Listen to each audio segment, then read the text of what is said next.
Akashvani presents Morning News.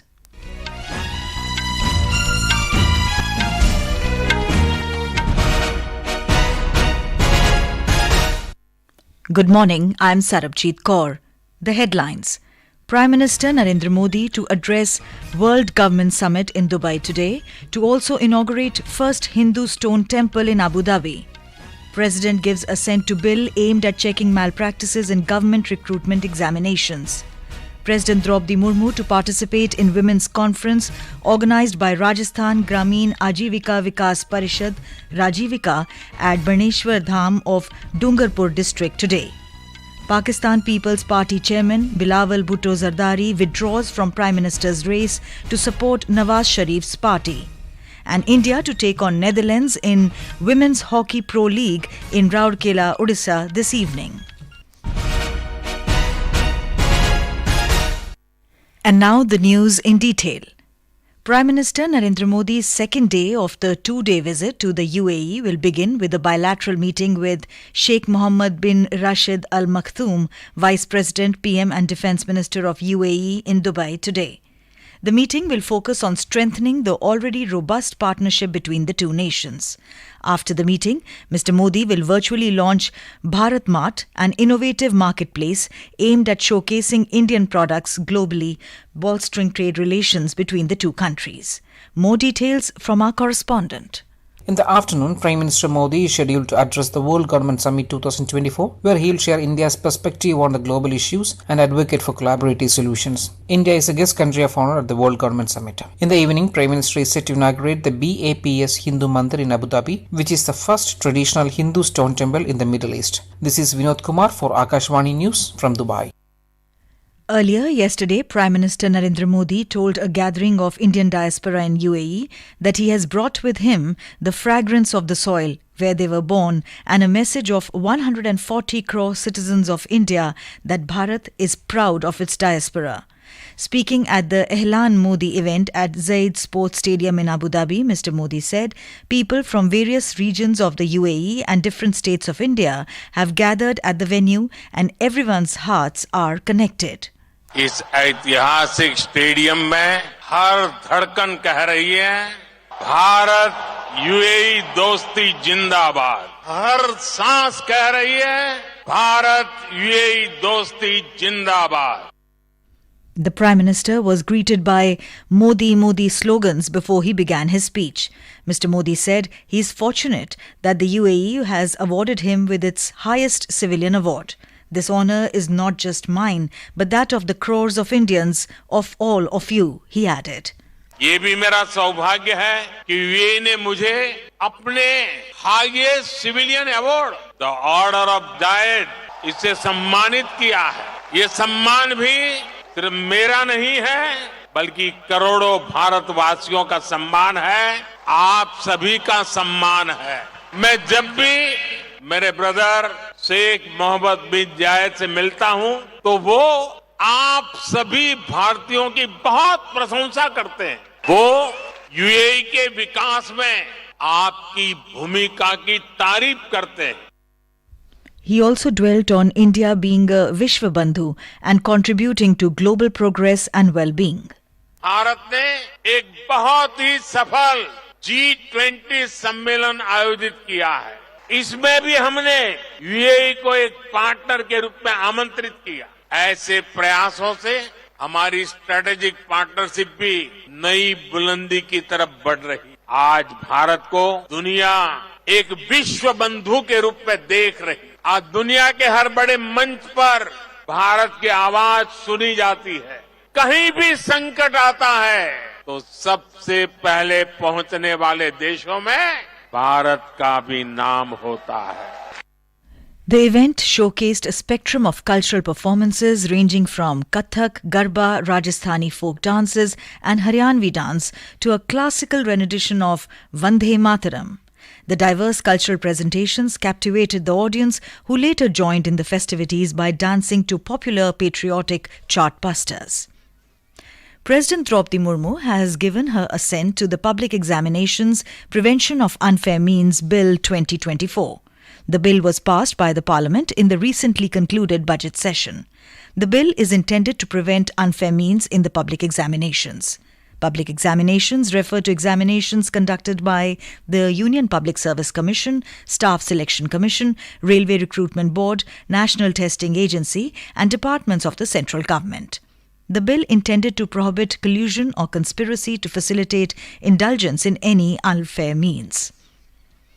President Droupadi Murmu arrived in Jaipur yesterday evening on a 2-day visit to Rajasthan. Chief Minister Bhajanlal Sharma received her at the airport. President Murmu will visit Mehendipur Balaji this morning and will offer prayers there. After visiting Mehendipur Balaji, she will participate in the Women's Conference, which is being organised by Rajasthan Grameen Aajeevika Vikas Parishad Rajivika under Lakhpati Didi Yojana at Beneshwar Dham located in Dungarpur district. About 10,000 women will participate in the program. She is scheduled to offer prayers at Hari Temple at Beneshwar Dham. This is Akashvani giving you the news. For quick news updates round the clock, follow us on our Twitter handle at AIR News Alerts. Welcome back to the morning news.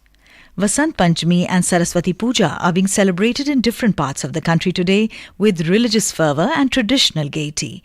People, especially students, worship Saraswati, the goddess of wisdom and knowledge, on this occasion. President Droupadi Murmu has greeted countrymen on the occasion. In a social media post, President Murmu wished that the festival full of energy and devotion will bring happiness and prosperity in the lives of all Indians.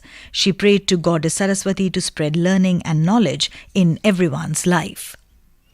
Education Minister Dharmendra Pradhan has said that the Automated Permanent Academic Account Registry, APAR, will be the aspirational and global document for students in India. Inaugurating the National Conference on APAR, One Nation, One Student ID Card in New Delhi yesterday, Mr. Pradhan highlighted that 25 crore APAR IDs have already been created till date. He mentioned that the interconnectivity of APAR IDs, Academic Bank of Credit and DigiLocker has provided ease of operations. The minister highlighted that the National Education Policy 2020 is incorporating the provisions of migration and integration without compromising on the quality of education. बहुत बार institution से बाहर जाएंगे, काम करेंगे, फिर अंदर आ जाएंगे, फिर सर्टिफिकेट कहाँ से रहेगा, कौन उसको वेरीफाई करेगा, क्रेडिट कितना अर्न करेगा, काम करते हुए भी कुछ क्रेडिट मिलेगा, उसको इवैल्यूएशन कौन करेगा, रेटिंग कौन करेगा, ये सारे प्रश्न है। ये प्रश्न की एक थियोरिटिकल रास्ता व्यवस्थापकों ने बनाई है। इंस्टीट्यूशंस उसको प्रैक्टिस पे लाना पड़ेगा। ये मैकेनिज्म को इम्प्लीमेंट करने में टीथिंग प्रॉब्लम होगी, लेकिन एक बड़ा काम करने के लिए छोटा दिक्कतों को सामना करना ही पड़ेगा, उसकी कोई शॉर्टकट नहीं है, लेकिन उसको बनाना भी पड़ेगा। बनाने वाले लोग यहाँ बैठे हैं।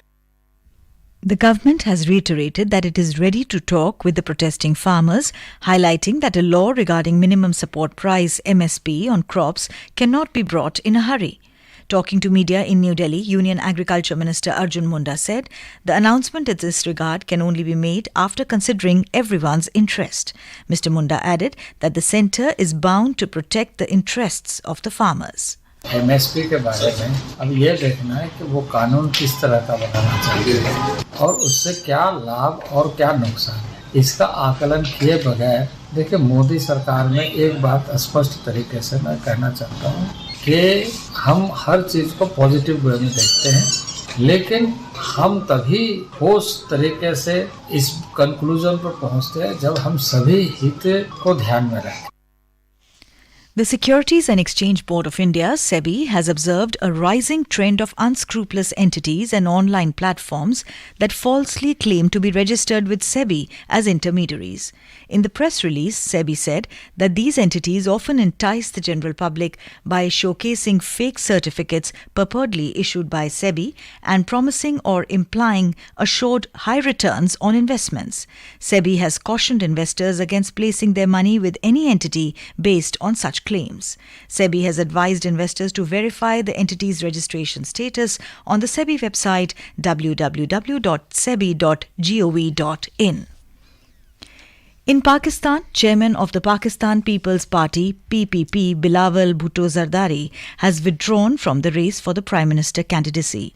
Addressing a press conference in Islamabad yesterday, he said that his party would support the Pakistan Muslim League Nawaz's PMLN candidate for the Prime Minister's post without being part of the government.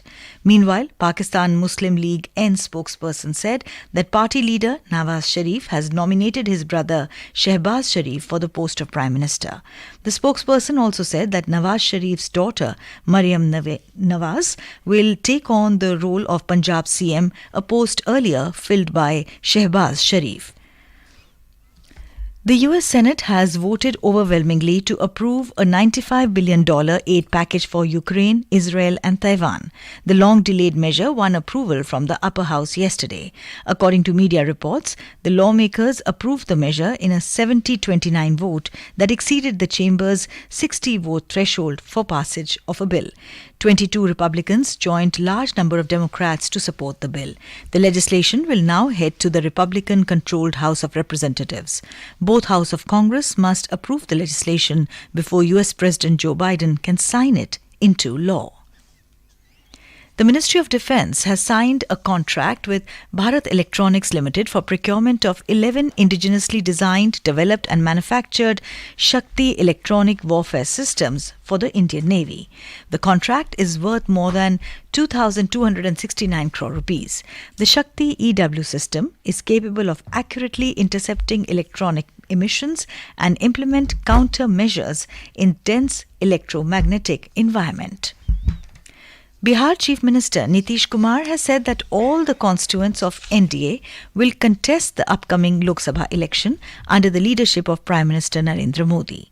Replying to the discussion on motion of thanks on Governor's address in the State Assembly, Mr. Kumar said that in Lok Sabha elections, NDA will emerge victorious. He said NDA will also cross the mark of 200 seats in the 2025 Assembly election in Bihar. In the Women's Hockey Pro League, India will face world number 1 Netherlands at the Birsa Munda International Hockey Stadium in Rourkela, Odisha today. The match will start at 7:30 p.m. IST. The two teams last met in Bhubaneswar on 4th of February, where India suffered a 1-3 loss against the Dutch women despite playing well in all areas. Earlier in their last match, China defeated the hosts 2-1 at the same venue on Monday. The Indian women's team currently stands in the 5th position with 3 losses against the Netherlands, Australia and China and 1 win against the USA. In cricket, the third test of a 5-match series between India and England will begin tomorrow at the Saurashtra Cricket Association Stadium in Rajkot. The match will start at 9:30 a.m. IST. BCCI has confirmed that wicket-keeper batter KL Rahul has been ruled out of the third test due to an incomplete recovery from a quadriceps strain. He will be replaced by Karnataka batter Devdutt Padikkal. And now, for a look at today's newspapers, it's over to Subhadra Ramachandran. Thank you, Sarabjit. Most newspapers today open with Prime Minister Narendra Modi's ongoing visit to United Arab Emirates.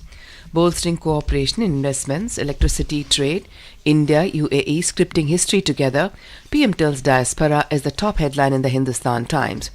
With a large number of devotees from the country visiting the Ram Mandir in Ayodhya, global pilgrims urged to delay Ram Lala Darshan, headlines The Pioneer.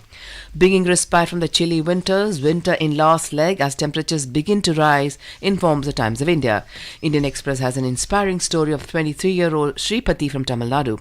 TN tribal woman picked as civil judge, took exam days after becoming mother. And finally, in a bid to Indianize military traditions and customs, kurta pajama to enter Navy messes as services shed vestiges of colonial era is another interesting story in the Times of India. With that, it's back to you, Sarabjit. Thank you, Subhadra. And now, before we end the bulletin, the headlines once again. Prime Minister Narendra Modi to address World Government Summit in Dubai today to also inaugurate first Hindu stone temple in Abu Dhabhi. President gives assent to bill aimed at checking malpractices in government recruitment examinations. President Droupadi Murmu to participate in Women's Conference organised by Rajasthan Grameen Aajeevika Vikas Parishad Rajivika at Beneshwar Dham of Dungarpur district today. Pakistan People's Party chairman Bilawal Bhutto Zardari withdraws from Prime Minister's race to support Nawaz Sharif's party. And India to take on Netherlands in Women's Hockey Pro League in Rourkela, Odisha this evening. And with that we end the morning news. Have a nice day.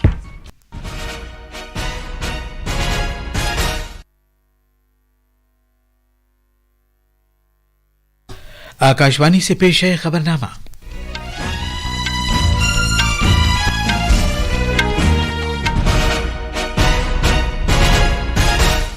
आदाब। खबरनामे के साथ मैं Aslam bag. पहले इस वक्त की खास खबरें। वजीर आज़म